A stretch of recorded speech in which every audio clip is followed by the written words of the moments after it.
sekarang saya akan coba menjelaskan bagian layout tampilan dari sebuah activity yang sudah dibuat kayak gitu.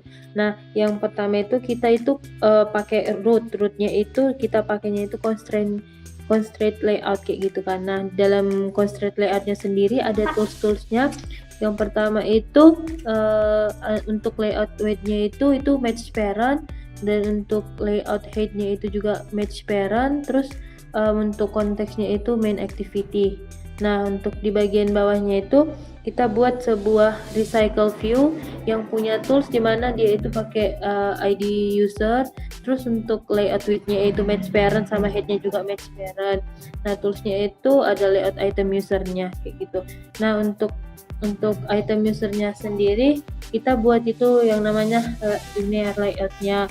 Nah, untuk linear layout-nya itu ada tools di mana toolsnya itu untuk orientasinya itu horizontal, untuk layout width-nya itu match parent, untuk layout head-nya juga wrap content, dan untuk padding-nya itu 16 dp. Nah, di dalam linear layout-nya itu ada image view-nya. Nah, image view-nya itu punya tools layout-nya width-nya itu 65 dp, untuk height-nya itu 65 dp juga, untuk layout margin end-nya itu 16 dp, untuk scale type-nya itu center crop. Nah, untuk di dalam itu juga kita buat lagi linear layout-nya. Nah, di mana punya tools layout width-nya itu match parent, untuk layout head-nya itu wrap content, untuk orientation-nya itu vertikal.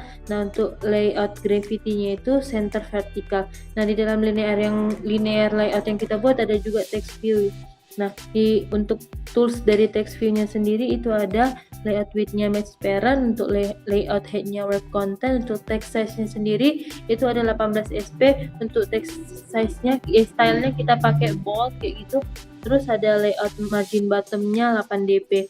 Nah, untuk text-nya itu kita buat dia itu dengan nama user kayak gitu. Nah, ada juga text view-nya yang di bawahnya. Untuk toolsnya sendiri itu layout width-nya match parent, untuk layout dari head-nya itu wrap content, untuk gaya dari text-nya itu kita pakai italic. Nah, untuk text size-nya itu 14 sp kayak gitu. Nah, itulah yang mungkin bisa saya jelaskan. Saya kembalikan ke rekan saya. Pada main activity.kt ini, pertama kita akan membuat variabel. Ada beberapa variabel, yaitu yang pertama variabel rv user dengan tipe data recycle view. Selanjutnya ada variabel nama user dengan tipe data array string. Lalu ada variabel id user dengan tipe data array string, dan juga ada variabel profil user dengan tipe data array integer. Juga ada sebuah variabel list users dengan tipe data array list dari kelas user yang awalnya bernilai kosong. Selanjutnya kita akan membuat sebuah fungsi data. Yang pertama ada nama user, yaitu terdiri dari array of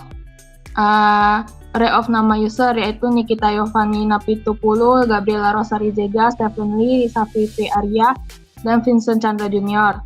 Lalu ada ID user, yaitu array dari Nikita 040, Gaby 058, Stephen 061, Syafitri 070, dan CJ 091.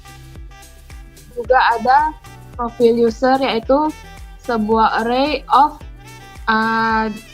dia adalah sekumpulan array dari gambar dengan cara r.drawable.nama gambar yang akan kita ambil. Nah, kemudian selanjutnya masuk ke baris ke-45, itu ada rv user sama dengan find view by id, parameternya r.id.rv_users. Nah, itu fungsi dari find view by id ini untuk menghubungkan dengan layout yang dimana id dari widget recycler view tersebut adalah rv_users. Kemudian yang selanjutnya adalah rv_users.setHasFixedSize dalam kurung true. Jadi setHasFixedSize ini berarti item dari recycler view tersebut memiliki ukuran lebar dan tinggi yang tetap. Yang selanjutnya masuk ke rv_users.layoutManager sama dengan linear layout manager. Jadi RV user layout ini untuk menentukan layout dari recycler view, yang dimana layout yang digunakan itu merupakan linear layout manager yang itemnya itu akan tersusun ke bawah. Kemudian selanjutnya masuk ke get user data, berarti masuk ke function get user data. Kemudian di baris 53 ada memanggil function data.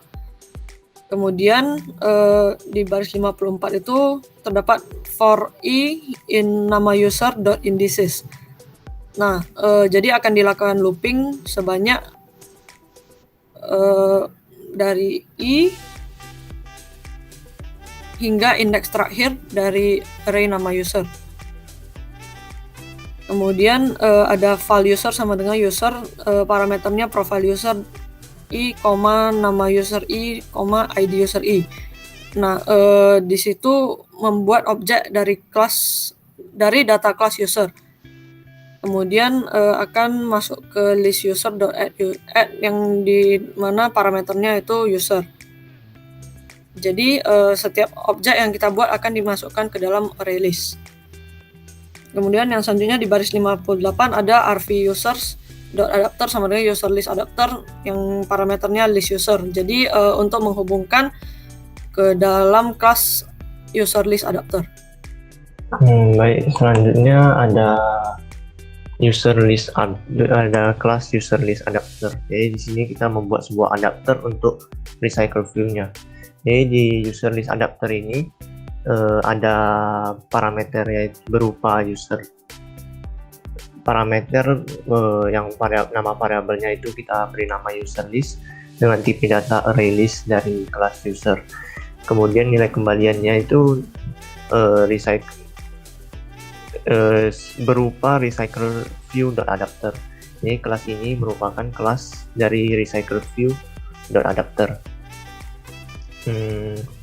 Selanjutnya di kelas recycle view.adapter ini, di kelas user list adapter ini ada 3 metode yang harus di override. Jadi harus didefinisi ulang. Jadi yang harus di override itu ada 3, yaitu onCreate view holder, onBind view holder, dan get item count. Jadi di onCreate view holder ini adalah fungsi yang akan dipanggil ketika akan dibentuk sebuah view holder yang baru. Jadi di dalamnya itu kita buat sebuah variabel view, yaitu layout inflator from parent.context.inflate r.layout.item users parent attached to root, kita buat false. Jadi di sini itu kita akan melakukan rendering di Kotlin, istilahnya itu inflate.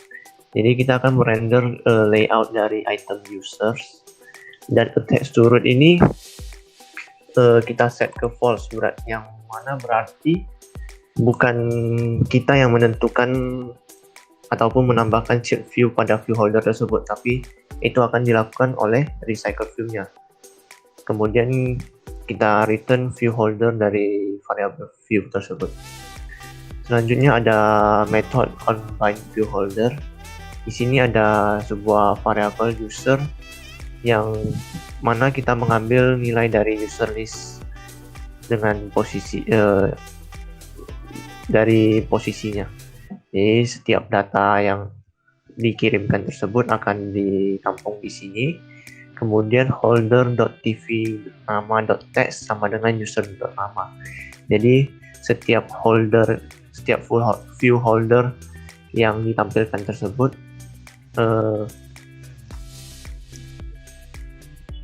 widget dari view tersebut yang memiliki ID TV nama itu akan diset nilainya menjadi user.nama. Kemudian yang TV ID diset menjadi user.id. Kemudian yang bagian image profile, kita akan men-set image resource dari user.profile. Berarti di sini kita akan mengambil image resource dari drawable yang ada di project kita. Selanjutnya ada function override get item count. Ini function ini digunakan untuk mendapatkan ukuran dari dataset. Kemudian pada isinya tersebut dia akan return ukuran dari user list tersebut. Selanjutnya ada class view holder. Ini dimana menggunakan recycle view holder. Dalamnya itu ada untuk membuat variabel dan menghubungkannya dengan widget yang ada pada layout. Yang pertama itu ada var TV nama dengan text view, itu sama dengan item view dot find view by ID. Art.id yaitu cari TV underscore namanya. Hal tersebut juga berlaku untuk line yang di bawahnya. Oke, next. Selanjutnya pada user.kotlin ini kita membuat sebuah data class user. Ini ada kelas khusus yang digunakan untuk menampung data yang isinya terdapat 3 parameter, yaitu ada pertama variabel profile dengan tipe data integer, variabel nama dengan tipe data string, dan variabel ID dengan tipe data string.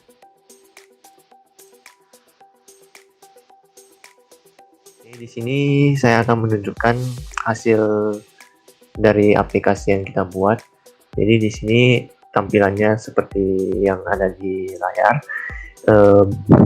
Karena kita menggunakan linear layout manager, jadi tampilan recycle view-nya itu disusun ke bawah. Ini bentuk list ke bawah. Ini sekian presentasi dari kelompok kami. Maaf jika ada kesalahan ataupun kekurangan dalam penyampaian. Dan terima kasih.